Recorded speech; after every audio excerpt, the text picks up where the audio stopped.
폐렴은 우리나라 사망 원인 3위입니다. 감기나 독감처럼 흔하게 들리는 질환에 비해 훨씬 치명적이라는 사실은 많은 분들이 크게 실감하지 못합니다. 하지만 최근 통계를 보면 상황은 훨씬 더 심각합니다. 최근 3년 사이 폐렴 환자가 약 3.7배나 증가했습니다. 이 숫자가 보여주는 의미는 단순한 증가가 아니라 우리 일상 가까운 곳에서 위험이 빠르게 확산되고 있다는 사실입니다. 특히 고령층에서는 폐 기능과 면역력이 자연스럽게 감소해 같은 폐렴이라도 진행 속도가 훨씬 더 빠르게 나타납니다. 이 위험은 생각보다 아주 가까운 곳에서 시작될 수 있습니다. 밥을 드시다가 살에 한번 들리는 그 순간 말입니다. 물 한 모금 마시면 괜찮아지니 대부분 가볍게 넘기지만 고령층은 이 순간을 결코 가볍게 보면 안 됩니다. 살에는 폐로 세균이 들어가는 작은 문이 될 수 있기 때문입니다. 실제로 제가 상담했던 70대 A씨의 이야기가 있습니다. A씨는 나이가 드니 사례가 좀 잦아졌네 정도로만 생각했습니다. 어느 날 아침 따뜻한 미음을 먹다가 갑자기 심하게 기침을 하셨고 그 후부터 누런 가래가 계속 나기 시작했습니다. 하지만 평소 감기를 자주 앓았던 터라 며칠 쉬면 낫겠지 하며 넘겼습니다. 그러나 사흘째 되는 날 호흡이 갑자기 가빠졌고 숨을 들이쉬면 가슴이 아파 결국 응급실을 찾았습니다. 진단은 흡인성 폐렴, 흔히 말하는 살해 폐렴이었습니다. 이 사례는 겁을 주기 위한 예가 아니라 고령층에서 실제로 흔하게 발생하는 흐름입니다. 왜 이런 일이 생길까요? 지금부터 몸 안에서 어떤 과정이 일어나는지 차근차근 살펴보겠습니다. 어렵게 느껴지신다면 걱정하지 않으셔도 됩니다. 오늘은 최대한 쉽게 실제 상황에 가깝게 설명드리겠습니다. 고령층 폐렴이 위험한 이유는 하나가 아닙니다. 첫째, 폐 기능 자체가 나이가 들수록 감소합니다.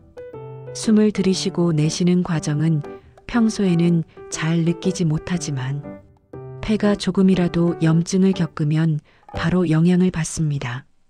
둘째, 면역력이 약해져 작은 감염도 빠르게 악화됩니다. 셋째, 당뇨, 고혈압, 심장질환 같은 만성질환이 있으면 몸이 염증에 대응하는 속도가 더욱 느려집니다. 특히 고령층 폐렴은 진행 속도가 빠르기 때문에 초기에는 가벼운 감기처럼 느껴지다가 며칠 만에 갑자기 호흡이 어려워질 수 있습니다. 호흡부전 위험까지 이어질 수 있으므로 시작 단계에서 감별하는 것이 무엇보다 중요합니다. 여기가 반드시 경계해야 하는 지점입니다. A씨 같은 경우도 기침 근육통이라는 전형적인 감기 증상으로만 느껴졌기 때문에 위험 신호를 놓치고 악화된 케이스였습니다. 고령층 폐렴의 특징은 위험하다는 신호를 스스로 느끼기 어려울 정도로 빠르게 진행된다는 점입니다. 나이가 들면 연하 기능이 자연스럽게 약해집니다. 연하란 음식을 삼키는 능력인데 혀와 목의 근육, 신경 반응이 모두 관여합니다. 이 기능이 조금만 약해져도 음식물이나 침이 기도로 잘못 들어가는 일이 잦아집니다. 이때 생기는 것이 우리가 흔히 말하는 살해입니다. 고령층이 살해에 취약한 이유는 다음과 같습니다. 첫째, 기침 반사가 늦어져 이물질을 바로 밀어내지 못합니다. 둘째, 기관지 섬모 기능이 약해져 들어온 세균이나 먼지를 밖으로 내보내는 능력이 떨어집니다. 셋째, 면역력이 낮아 작은 염증도 쉽게 커질 수 있습니다. 이렇게 기도로 들어간 음식물이나 침이 폐 깊숙이 내려가면 그 안에서 세균이 번식할 수 있습니다. 이 과정을 통해 생기는 것이 흡인성 폐렴, 즉 살해 폐렴입니다. 보통 살해 좀 했다고 폐렴까지? 라고 생각하기 쉽지만 고령층에게는 아주 자연스러운 위험 흐름입니다. 이 연결을 이해하는 것이 가장 중요합니다. 실제로 80대 여성 B씨는 빵을 드실 때 사례가 자주 생겼지만 늘 목이 조금 약해져서 그래라고 가볍게 생각했습니다. 하지만 반복된 사례로 인해 기침이 약해지고 가래가 가슴 쪽으로 뭉치는 느낌이 들기 시작했습니다. 병원에서 검사해 보니 이미 폐하부에 염증이 진행된 상태였습니다. 이러한 흐름은 고령층에게 매우 흔합니다. 이제 폐렴을 의심해야 하는 신호들을 정리해 보겠습니다. 폐렴 초기 증상은 감기와 거의 같습니다. 기침, 가래, 근육통이 나타나는 것도 비슷합니다. 그렇기 때문에 많은 분들이 며칠 쉬면 낫겠지 하고 넘어가는 경우가 많습니다. 하지만 폐렴에는 감기에는 없는 신호가 있습니다. 38도 이상의 고열이 반복되는지, 누런 가래가 계속 나오는지, 숨을 들이쉴 때 가슴 통증이 있는지, 평소보다 숨이 차는지, 이 네 가지가 나타나면 폐렴을 강하게 의심해야 합니다. 고령층에서는 이 신호가 나타나면 지체는 위험합니다. A씨도 누런 가래, 가슴 통증 신호를 이미 느끼고 있었습니다. 하지만 본인은 감기니까 조금만 기다리면 낫겠지라고 생각했고 그 결과 호흡 곤란으로 응급실을 찾게 되었습니다. 이 사례에서 가장 중요한 메시지는 하나입니다. 감기처럼 보여도 고령층에서는 폐렴일 가능성이 항상 있다. 고령층 폐렴의 가장 좋은 해결책은 예방입니다. 특히 폐렴구균 예방접종은 기사에서도 가장 효과적인 예방법으로 강조합니다. 폐렴뿐 아니라 폐혈증, 뇌수막염 같은 합병증 위험도 낮출 수 있어 고령층에게는 매우 중요한 예방수단입니다. 두 번째는 금연입니다. 흡연은 기관지 섬모를 마비시키기 때문에 세균이 폐 깊은 곳까지 쉽게 들어가게 만듭니다. 혹시 금연이 어렵다면 금연 클리닉이나 보건소 상담을 적극 활용하는 것도 방법입니다. 세 번째는 구강 청결 관리입니다. 입안의 세균이 폐로 들어갈 가능성이 있기 때문에 양치, 치실, 가글을 습관적으로 유지하는 것이 중요합니다. 틀니 관리 역시 반드시 필요합니다.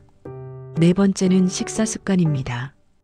음식을 천천히 먹고 한 입을 조금 줄여 드시는 습관을 유지하면 살해 위험을 크게 줄일 수 있습니다. 자주 사례가 들린다면 연하기능 검사를 권합니다. 작은 습관이 큰 위험을 막습니다. 이 점은 정말 중요합니다. B씨 같은 경우 식사 습관을 천천히로 바꾸고 딱딱한 음식 대신 부드러운 음식을 선택하며 연화 재활 치료를 병행한 후 살해 빈도가 눈에 띄게 줄어들었습니다.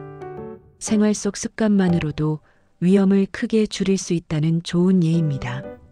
이 내용은 가족에게 정말 큰 도움이 될 수 있습니다. 주변 분들께 꼭 한 번만 전해주세요.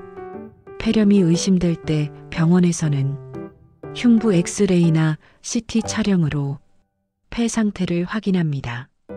검사는 빠르고 정확하며 고령층에서도 부담이 비교적 적은 편입니다. 세균성 폐렴은 원인균에 맞는 항생제 치료가 필요합니다. 바이러스성 폐렴은 항바이러스제와 함께 증상을 완화하는 치료가 병행됩니다. 진단이 빠를수록 회복이 빠르며 만성질환이 있는 사람일수록 빠른 치료가 중요합니다. 그렇다면 언제 병원을 가야 할까요? 기준은 명확합니다. 고열, 누런가래, 가슴 통증, 호흡곤란. 이 네 가지가 보이면 즉시 진료해야 합니다. 고령층은 하루 이틀 만에 상태가 크게 변할 수 있기 때문입니다. 조금이라도 이상하면 지체하지 않는 것이 생명을 지키는 길입니다. 오늘 핵심 메시지를 한 문장으로 정리하겠습니다. 감기처럼 시작해도 고령층에서는 폐렴으로 빠르게 변할 수 있다. 사례 한 번을 가볍게 넘기지 말아야 합니다. 연하 기능 저하로 음식물이나 침이 기도로 들어가면 폐 속에서 세균이 번식해 흡인성 폐렴으로 이어질 수 있습니다. 초기 증상을 감기라고 오해하면 치료 시기를 놓칠 수 있습니다. 하지만 희망적인 부분도 분명합니다. 폐렴구균 예방접종, 금연, 구강관리, 천천히 먹는 식사 습관만 실천해도 위험을 확실히 줄일 수 있습니다. 가족과 함께 반드시 점검해 보시길 권합니다. 이 내용이 가족에게 정말 도움이 될 거예요. 앞으로도 꼭 필요하실 건강 정보만 정리해 드리겠습니다. 구독해 두시면 중요한 내용을 놓치지 않으실 겁니다.